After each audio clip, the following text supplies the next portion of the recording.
Politique, vous me permettrez de me tenir à l'écart de ces polémiques futiles. Dans le sillage de la reconnaissance française d'un État palestinien ce lundi 22 septembre, la classe politique française se déchire sur le pavoisement du drapeau rouge, noir, blanc et vert sur les mairies.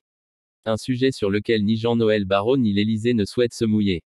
Vous me permettrez de me tenir à l'écart de ces polémiques futiles qui ne sont pas à la hauteur de ce que nous vivons.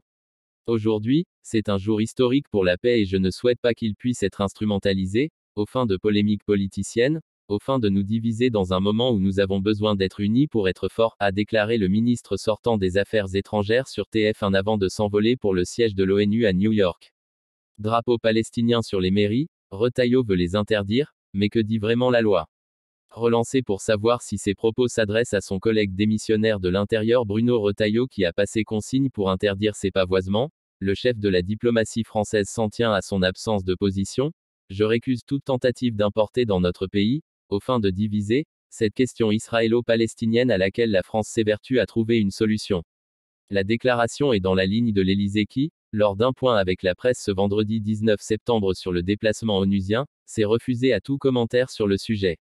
En France, ne pas jeter de l'huile sur le feu. Ces esquives sont-elles la preuve d'un malaise au sommet? Pour le Palais et le Quai d'Orsay, il s'agit avant tout de ne pas accentuer un clivage déjà très fort sur le territoire national.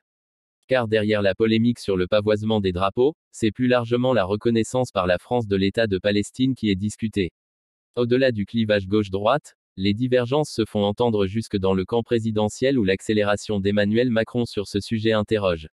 Ce lundi, la présidente de l'Assemblée nationale Yaël Braun-Pivet a ainsi fait part de ses réserves, soulignant sur France Info que les conditions préalables qui avaient été fixées par le président de la République lui-même ne sont pas assurées.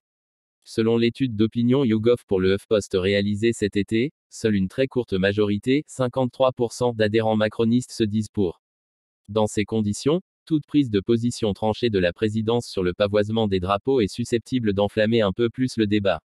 D'autant que l'exécutif n'avait rien trouvé à redire en 2022 lorsque pléthore de mairies avaient décidé de hisser le drapeau ukrainien après la guerre d'agression menée par la Russie, et qu'il peut difficilement condamner un geste symbolique qui accompagne un acte diplomatique aussi fort, et résultant de son initiative.